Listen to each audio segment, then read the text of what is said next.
Planong pagkakaroon ng charter change, inalmahan nga ng ilang mga opisyal ng gobyerno. Una na ang pinagsaringan ito ni Senator Amy na hindi ito ang dapat na priority ng gobyerno. Ipinipilit kasi ni Speaker Romualdez na isulong ito. Gusto ata maging Prime Minister kung sakali naman aprubahan ni PBM. Pag nagkataon nga raw, siya na ang magiging pinaka-powerful sa administrasyon dahil mas mataas ang panunungkulan ng Prime Minister kumpara sa Presidente. Masyado talagang ambisyoso. Congressman Marcoleta, umayaw nga rin sa planong ito ni Tambalaslos at diretsahan nga nitong sinupalpal ang pag-aambisyon ni Romualdez na maging Prime Minister. Bakit ba naman kasi masyadong uhaw ang Romualdez sa kapangyarihan?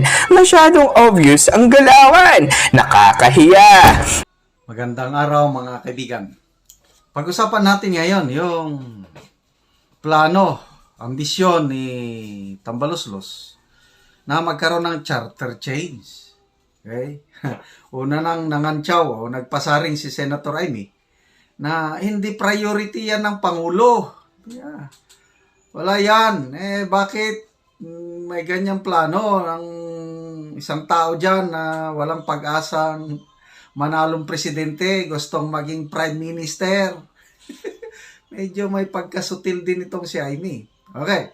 Ito, ang isa sa mga pinakamatino na congressman sa Kamara, si Congressman Marcoleta, ayaw din niya. So, ibig sabihin, sinusupalpal ni Congressman Marcoleta yung ambisyon ni Tamba na maging prime minister. Pakinggan natin sandali si Congressman Marcoleta. Kaso hindi naman receptive yung Senado eh. O yun yung problema. Nababasa ko naman sa ating mga pahayagan, base sa mga naunang mga pahayag ng Pangulo ng Senado, si Senador Mig Zubiri. Mukhang siya unang mismong ayaw. Mas marami raw sa kanyang mga kasamahan ang medyo malamig ang kanilang pagtanggap. Ganun po. Doon sa initiative ng House of Representatives. Oo. Na magkaroon ng pagbabago sa ating saligang batas. Kapag ganoon ay naharap tayo sa isang medyo mahirap na sitwasyon. Opo. Sapagkat alam mo, para maging effective, mas mabilis yung pagbabago ng saligang batas, dapat yung dalawang chambers ng ating magkasundo Kongreso talaga, no? magkaroon ng pagkakasundo. At hindi yung nagkakaroon ng pagkakaungusan. Di ba? Yes. Gusto halimbawa ng Kamara na simulan natin ang inisyatibo tungkol dito. Malabnaw naman ang pagtanggap ng kabila. Wala din. Paano ngayon yan? Di ba? Okay, so yan, parang programa nila sa Net25. Isa rin itong Net25 na pinapanood ko. Patas lang kung maganito. So, salamat sa mga kapatiran sa iglesia sa Net25. Salamat So, kailangan, sabi ni Congressman Marcoleta, magkasundo ang bicameral, yung two houses, kung palitan ba, hindi. Kasi, pag-upo pa lang ni Senator Padilla, ano na siya mayroon na siyang mga lakang, initiative, nag-public hearing na siya para baguhin yung economic provisions. Kailangan malamig ang response ng mga senador. Apat lang ata ang pumirma sa kanyang committee report, something like that. So, hindi talaga receptive ang mga senador sa charter change. Itong Kamara, yun na ang priority ngayon ni Tamba. Tapos, wala pang usapan kasi pag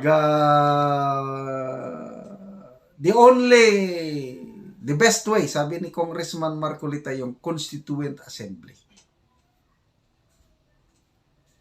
Okay, so mag-usap-usap ang mga senador at congressman, mag-isip anong babaguhin. Mamaya, ibato sa mga taong bayan, plebisito, ang masusunod, ang mga tao, tayo.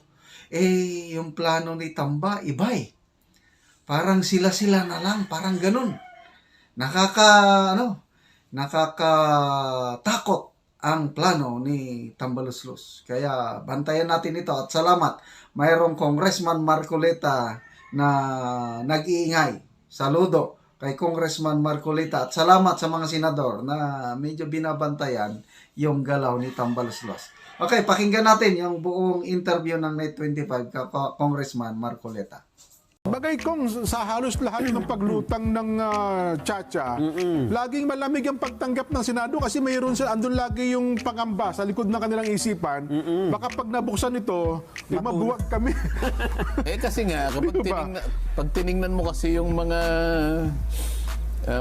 naunang mga proposal, ang original kasi nito, Jen, makikita mo na kung ako lang, masusunod, tutukuyin ko na kung ano yung mga provision na dapat Baguhin. manggaling doon ang pagbabago. Ipagpauna na kagad. Ipagpauna na, tsaka may pirmahan na siguro doon. Alam mo, pinag-uusapan, economic provisions. O, alin doon sa economic provisions, isa-isahin na natin. Halimbawa, article so-and-so, anong klaseng section doon sa article? Halimbawa, 3 artikulo lang. Pinag-uusapan naman dati ni Tito, isang article lang na kinapapalooban lahat yung nakatalatag na economic provision. Alin dito? Pagkatapos pirmahan. Kasi kung walang pipirmang gano'n, nag-aalala yung iba, baka mamaya likutin mo naman yung political provision dito. Doon sa political provision, may naglalayon na gawin nating 24, dagdagan natin ng 20 yung senador. So kung halimbawa 24 sila ngayon, dadagdagan pa ng 20, edi 44. Baka ayaw nung kabila yun, baka gusto nila kinakailangan panatilihin natin ang ating bilang. Hindi po pwedeng tayo kanya yung magic 24 Walang sino man ang pwedeng magbago ng number na ito. Ganun Yung iba naman, merong pinapangarap na kailangan ang mga senador manggaling sa region. Regional senators. Kumbaga sa isang taong gustong makadakip ng langaw, huwag kang gagamit ng vinegar. Hindi siya mahuhuli. Kailangan gumamit ka nung pandikit. Hindi. Yung medyo matamis-tamis na katanggap-tanggap naman doon sa langaw. Na pagdapo niya, didikit doon. Kasi kung wala kang ilalagay na sweetener, ang nakikita mo ron, puro kamyas, sampalok, suka. Masyadong yun. Lilipad. Hindi ka makakakuha. Ngayon, yun siguro yung pinaka dapat na strategy. Para sa ganun ay mapapayag mo sila na tangkain na nga natin pero kailangan sama-sama tayo. Tapos may pirmahan na ako. Yun lang talaga. Kailangan pirmahan talaga na, di ba? Pagkatapos, isasama mo pa yung, paano kapag tayo magbubutuan? Yan ang problema. Separate ba o joint? Isa pa yan, hindi maresolba hanggang ngayon. Hindi na naman nagkakasundo roon. Nako. Kinakailangan separate. Kasi kung halimbawa joint, madadilute naman kami. Sa dami naman ninyo. 300 kayo, 24 lang kami. 315 kayo, 24 lang kami. Di kahit na kami bumoto lahat dito, kalahati lang ninyong boto ninyo, wala na rin kami. Parang naisang tabi kami rito ng ganun-ganun lang. Nako. Di ba? Kayo may gusto na 24 lang kayo, ayaw nyo naman baguhin yung number nyo. Nakalagay naman sa saligang batas bawat distrito, isang congressman, lumadami ang distrito hanggang sa dumami kami. Kayo naman, wala naman kayong distrito. Yun na nga. Nananataling constant yung number ninyo. 24 Pagkatapos lang. sasabihin ninyo na, di kakainin nyo kami ng buhay. Paano naman kung hindi kayo papayag sa amin? Lulunurin nyo naman kami sa isang timbang tubig. Kamo naman. Di ganun din ang argumento namin, hindi ba? Paano kaya mariresolba yan ko? Kasi parang bata pa. Para marisolba?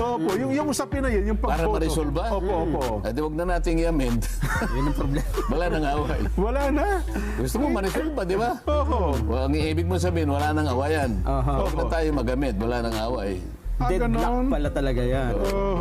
Hindi, pero kasi parang ang dating talagang, ewan ko lang kung talagang mukhang kailangan na magkaroon tayo ng pagbabago ng ating saligang batas. Ikaw, Oo. sa'yo, bakit? Well, yun nga po. Ako, Bilang isang matatag na haligi ng media. Yan. isang simpleng mamamayan kong Sinabi na nga matatag na haligi ng media, pasimple-simple ka pa rin. Anong take mo? Tapos susunod si Nelson. ako naman kong dahil nga sa una, nananatili tayong mahirap. Wala namang mawawala sa atin. Kung halimbawa papasukin na natin yung mga mayayamang Ang negosyante sa ibig mo ating ba bansa. sabihin ang nagpapahirap sa atin ang ating saligang batas? Maaring yun din po ang dahilan kong sumasagka. Tukuyin mo. Maaring yun ang sumasagka kong sa dapat ay mabilis na pag-unlad ng ating bansa. Ano nga ang sinasagkaan? Yun hong pagpasok Aling ng bahagi mga... ng saligang batas ang sumasagka? Naku, hindi ko kasi kabisado yan. yung mga nakapaloob Yun sa ligang Yan batas ang ko. sinasabi. Oo.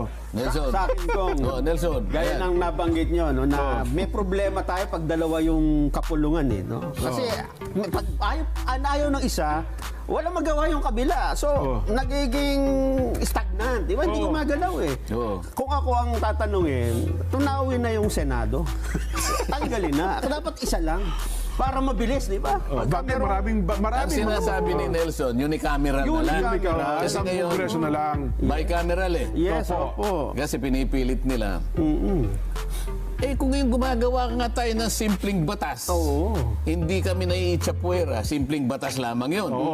Di ba?